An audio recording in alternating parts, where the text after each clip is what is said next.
everybody, welcome back to my channel and welcome back to another episode of A Year in the Garden, a week at a time. So I finally broke into my shed. The snow was about a foot deep around it and we're supposed to get some really cold weather, so I had to get in there and get some of these seed starting supplies. Otherwise I'm not going to be able to get in there until spring, or at least until the snow melts. And I was looking at all the stuff I have here and I thought, let me just go through and show you the seed starting supplies that I like to use, like the trays and the cells and that kind of stuff. And it'll kind of give you an idea if you're new or maybe you don't do things the same way I do. Maybe it'll give you an idea of, if you know, what works, what might work. I don't know, you never know where your next idea is going to come from, so it might be from this video. So if you're interested in that, stick around.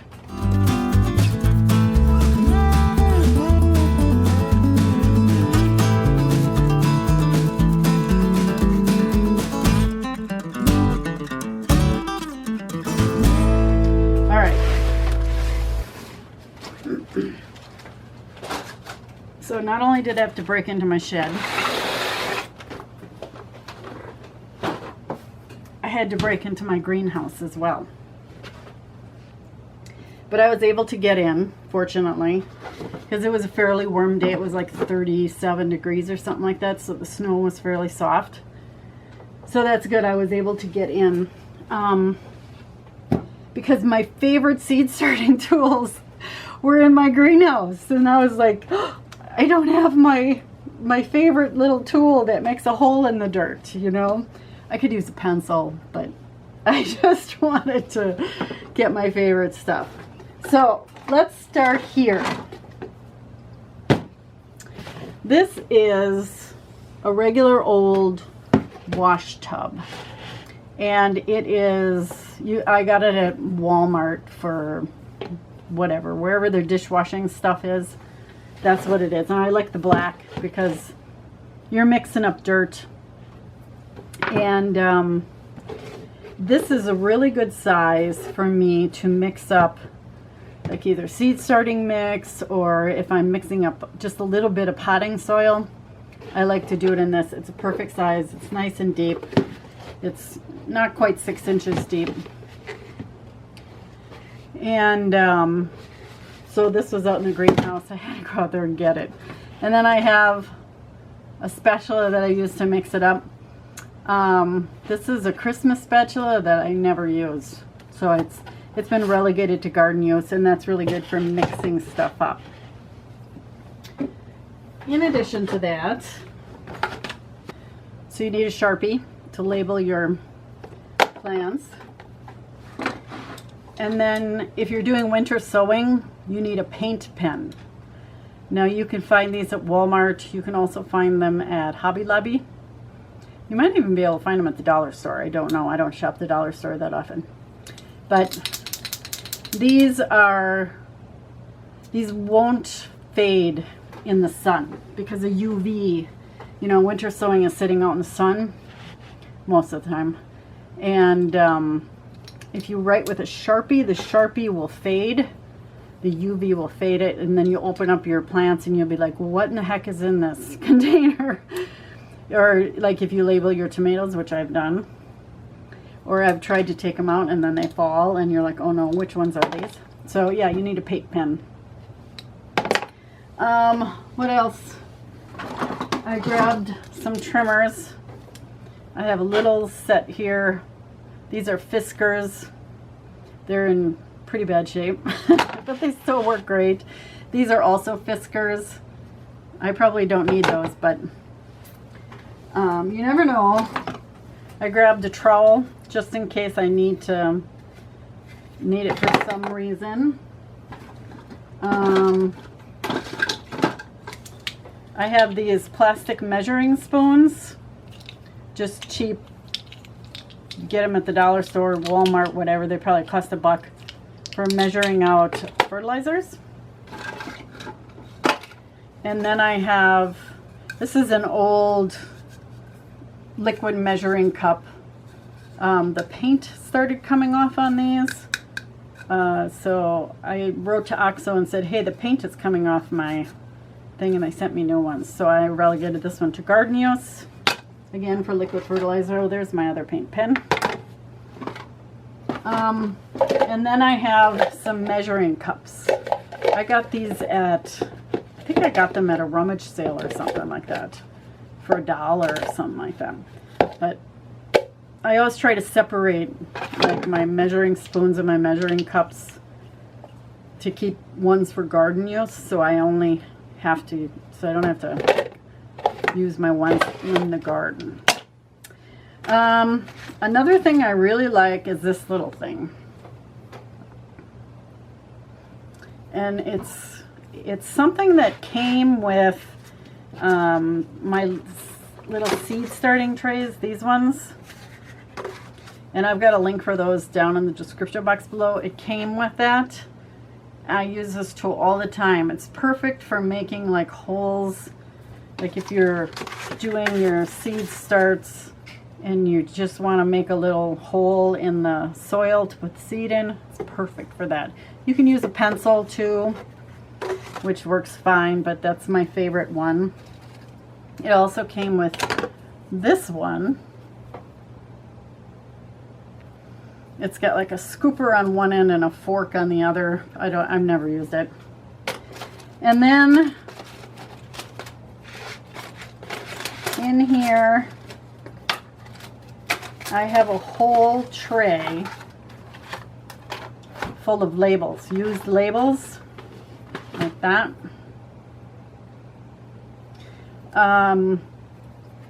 So I'm going to try to reuse these. I haven't been able to get to Menards. I get these at Menards. I need to pick up some potting soil, and I need to pick up some of these labels because they're the cheapest at Menards. You can get a pack for like $2.39. If I go to my like nursery, like Stein Garden Center, they're like $5 for a pack. So get them at Menards. I have not found them at Home Depot.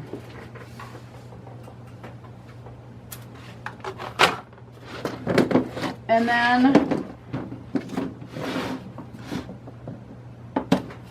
then I have a big bin just in case I need to mix a bunch of potting soil or something. It's nice to have a big bin. So that's everything I rescued out of my greenhouse, and that is a lot of the seed starting supplies that I use. Those are like my favorite little tools that I have when I'm out. We're either working here in my grow room or working in my greenhouse.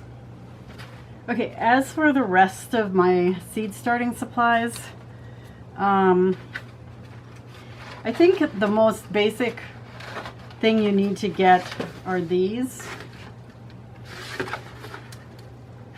These are called 1020 trays. And they make them with holes in them. I don't know, can you see the holes in there? You see my finger coming through there.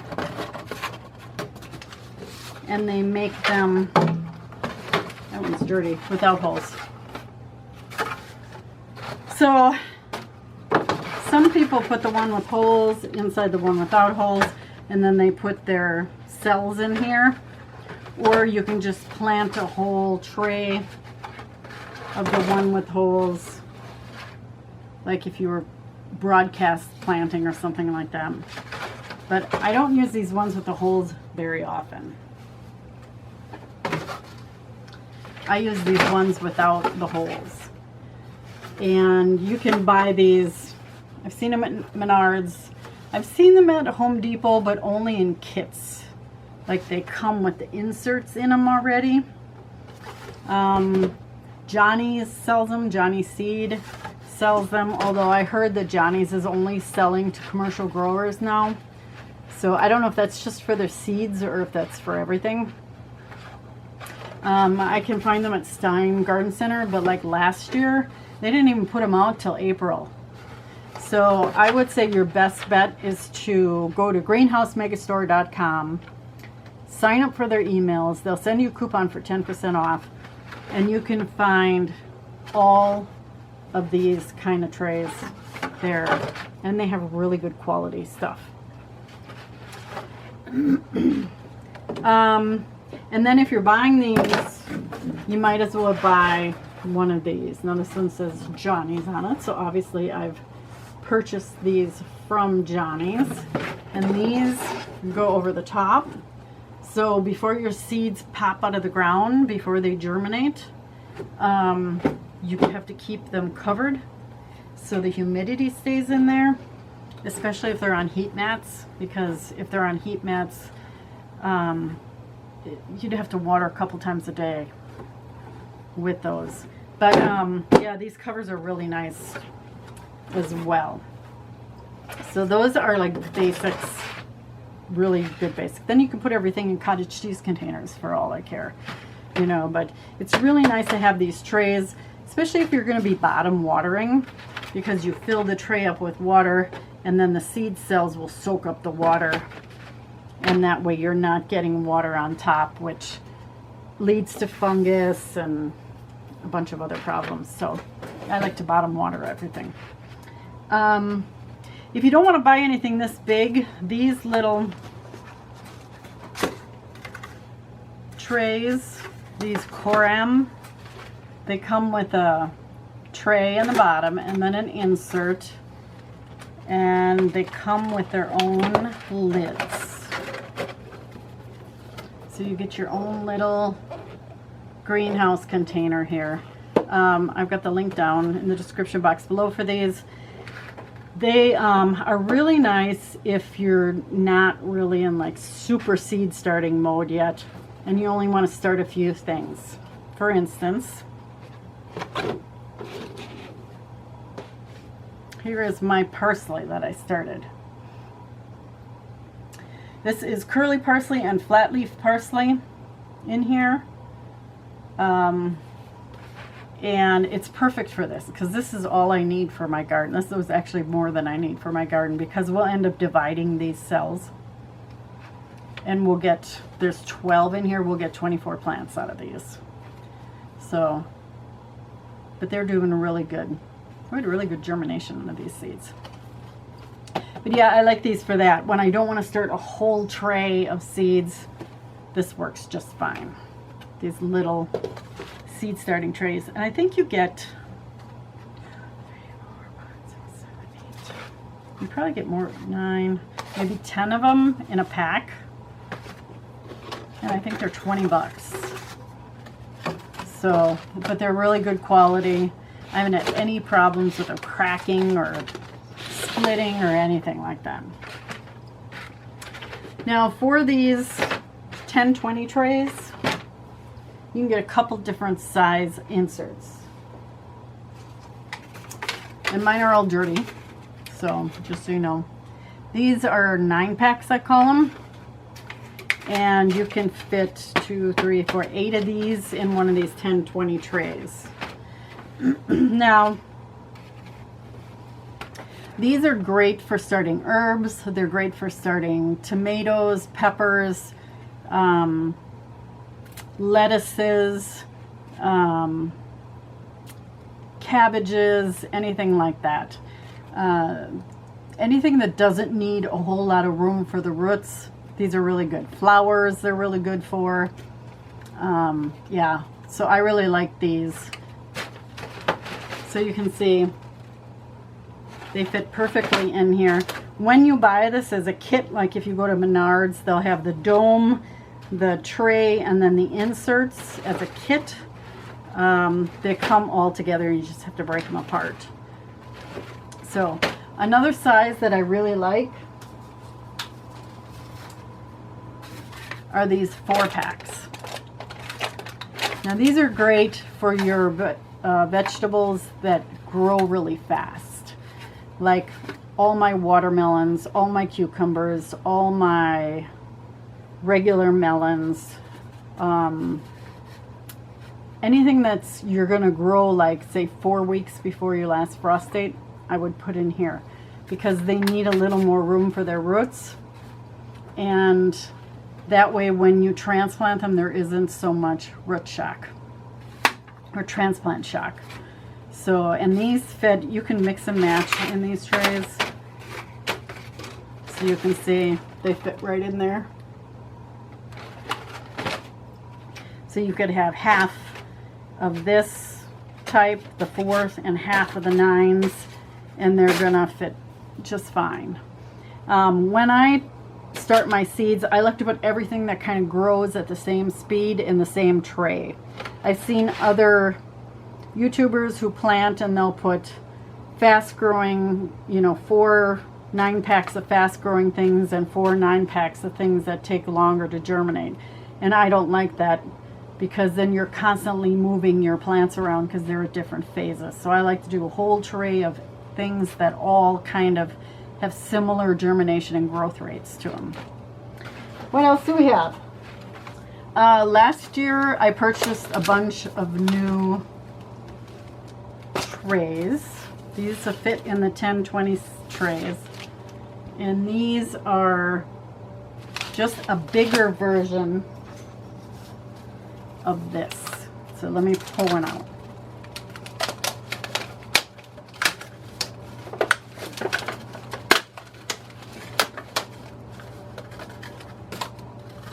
So you can see the size difference.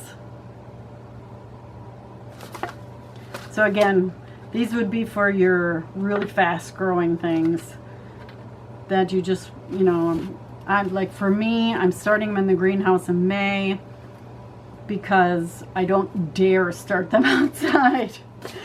Not until Memorial Day weekend. So yeah, I bought these.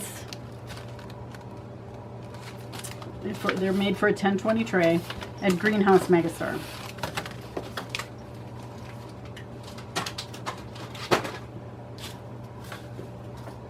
And then another one I bought. These are like the 9-pack sizes, but they're deeper. So here's your standard, well, this one's all crinkled. Here's your standard 9-pack. Right, let me grab one of these out. You see how much deeper they are?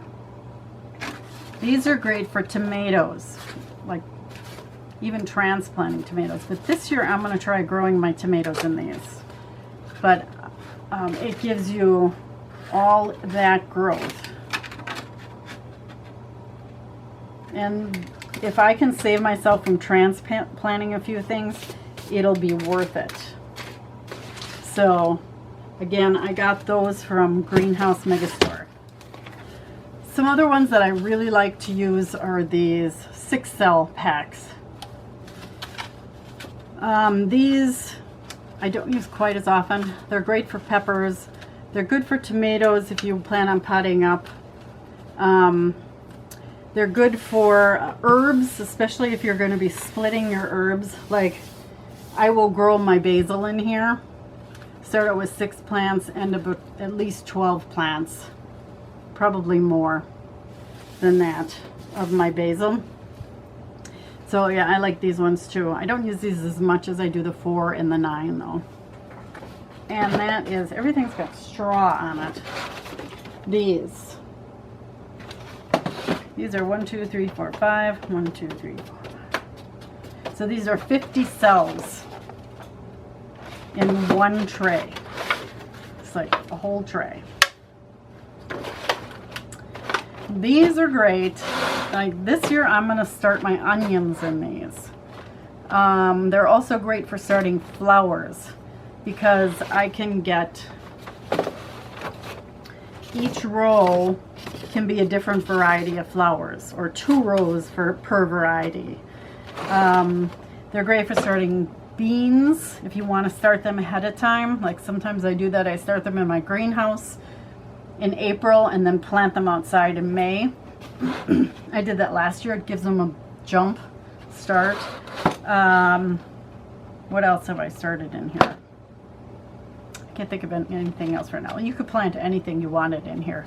It's just 50 cells in one tray. My only complaint about these is they don't fit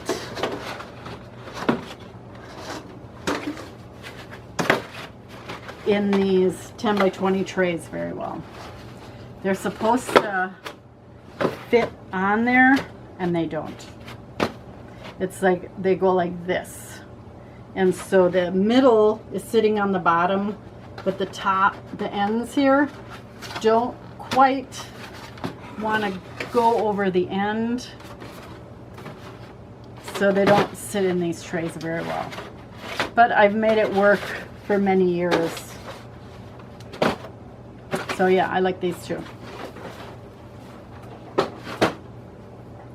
You have lots of options. Another one of my favorite seed starting supplies are these little pots. They're 2 1/4 by 3 1/4 rose pots, they're called, and I just got these off of Amazon. I'll put, I believe there's a link down in the description box below. They are really nice for transplants. And then I have this, pull this out. This you just find anywhere that sells these bins.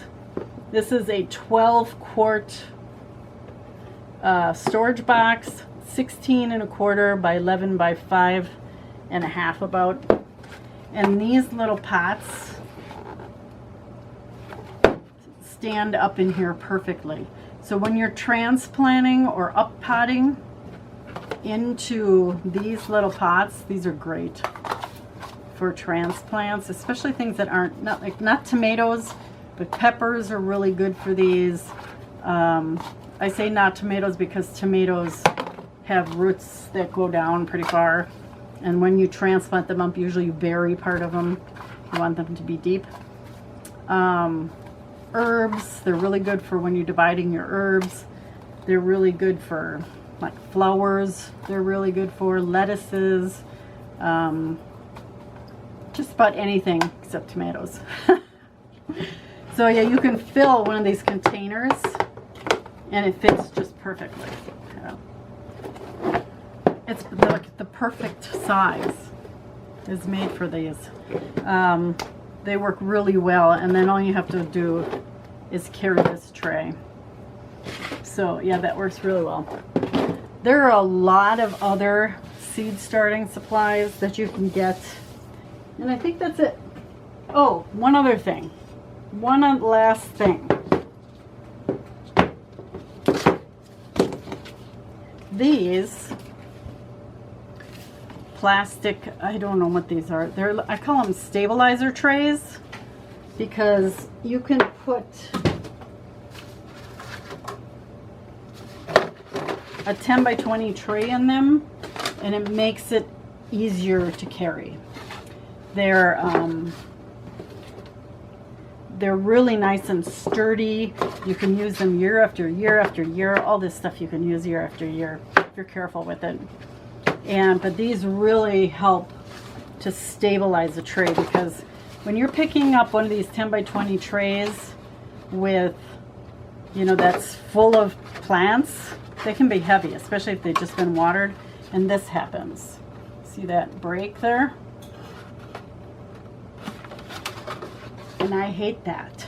This one is broken on both sides. So yeah, having them in this stabilizer tray works really well. And I can't remember where I bought these. You know, any place that sells the trays is going to sell these. So I either got them from Johnny's or I got them from the Greenhouse Mega Store. Either one of those. Yeah, those are a must, I feel. If you're going to grow in these 10-20 trays, I think those are a real must. I think that's it. So I hope that helps you. I hope you maybe got a few new ideas in what you can grow your seed starts in. We're just about getting to that time. I've been working on a seed starting chart, and I've been doing it in my planner. Let's see if I can find it here. So it kind of looks like this.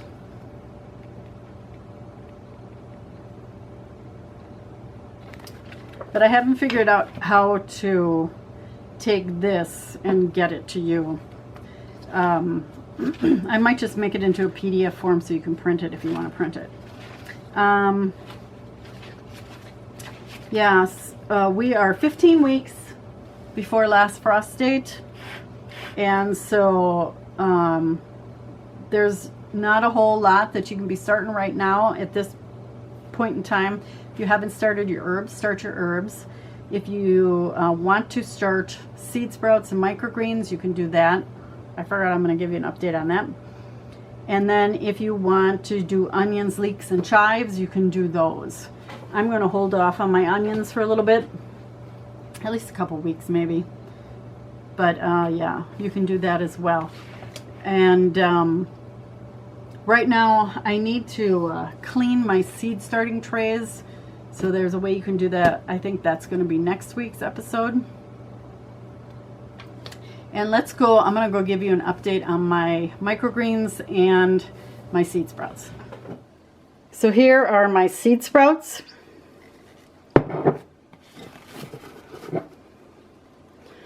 You can see they've almost filled up the jar. This is 1 week growth. And you can definitely eat them now. There are still some seeds in the bottom, can you see that here, that have not sprouted. I've been turning the jar. So like now I'll set it on its side here. And that way these seeds, if they were being, I don't know if they're bad seeds or if they were just smothered. But now they have a chance to grow. So that's pretty good after 1 week. So I'll be munching on those this weekend. Put them back in their little hiding spot right there. So in my grow room, I had to start my microgreens over again. Oh, I tell you, it's been a couple weeks. So for those of you who don't know, I'm an operations manager in real life. That's what I do for my day job. And January is like the month of hell because you have to do all your federal reports and all that kind of stuff. And year-end stuff comes up. Our fiscal year ends December 31st. And so I just came home last week, was really tired. You know, you come home brain dead. And I completely forgot about them. And they were on the seed starting mat. So yeah, they were a little crispy. So I had to start them over again. So what I did is I put them on top of the lights here. These are my fluorescent lights. So they have a little bit of heat, but it's not nearly as harsh as a heat mat. And I just keep them covered, and you can see they're all sprouting now. I just basically reseeded over the top of the old ones. Yeah, I'll leave them go 1, maybe 2 more days, and then I will take the cover off and put them under the lights. And then also I wanted to show you this. This is my California Wonder Pepper. I mean, it's looked better, but there's fruit on here. You see it?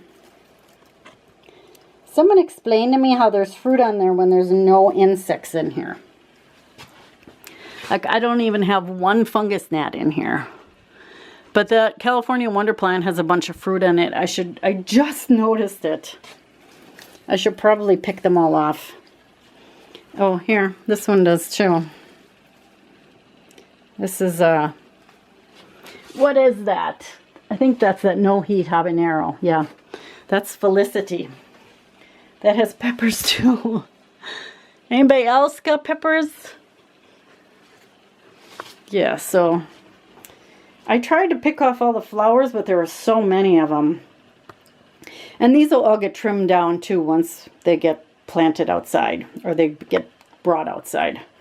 So, and then my bay laurel. What a nice plant that is. It doesn't need much attention at all. So, yeah, I'm not perfect. You should know that about me by now, is I'm not perfect. I did let those get too dried out, those microgreens, and we'll have to wait till next week to see if it worked. So I hope you enjoyed this episode of A Year in the Garden, a Week at a Time. If you like what you saw here, don't forget to click on that subscribe button and give me a thumbs up so YouTube will show my videos to more people.